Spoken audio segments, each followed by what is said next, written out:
काय ग? ही कशाचं फुल आहे हो? अगं ती कांद्याचं फुल आहे. कांद्याचं फुल आहे का? मित्रांनो तिला माहिती तसं ती बी शेतकऱ्याची पोरगी. काय ग काय म्हणतात त्याला? गोट. गोट म्हणतात. त्याच्यातनं बी निघतं कांद्याचं.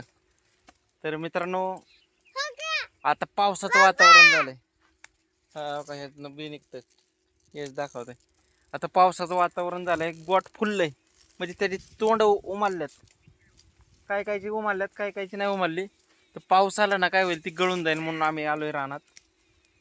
काय काय ह्याची नाही फुलं नाही उमालली बघा. ह्यात एक बी काळं बी दिसत नाही. आता ह्याची बघा. ह्याची तोंड उमालल्यात. ह्यात काळं बी दिसतंय.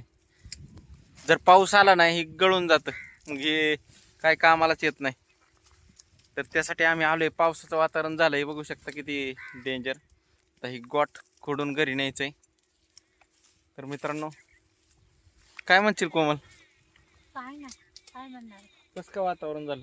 मस्त अवकाळी पाऊस. अवकाळी पाऊस काय? आमच्या आई गरजायला लागलाय. आवाज येतोय ना. आवाज बी टाकत आला. आई काय म्हणशील? इतका पाऊस आलाय पटापट आवडत.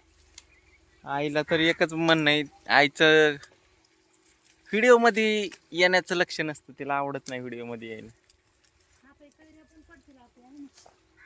कैऱ्याला लागलंच नाही यावेळेस एवढ्या काय थोड्याच लागलं. पण पडून जाते. मग काय पाऊस जर आला तर कैऱ्या पडतील. भरपूर पिकांचं नुकसान होईल. कांदा जी काढतात त्यांचं सगळ्यांचं नुकसान होईल. हे गोट ज्याची उमारल्यात त्याचे नुकसान होईल. अवकाळी पावसामुळे बरंच शेतकऱ्याचं नुकसान होतंय. गहू ज्यांचा करायचं राहिलाय त्याची तर वाटच लागते पार. तर मित्रांनो व्हिडिओ आवडला तर लाईक करा. तुमच्या इकडे पाऊस झाला का अवकाळी सांगा. काल नगर जिल्ह्यात पाऊस झाला वाटतं अवकाळी. आज पुणे जिल्ह्यात येण्याची शक्यता आहे. व्हिडिओ आवडला तर लाईक करा, शेअर करा, फॉलो करा.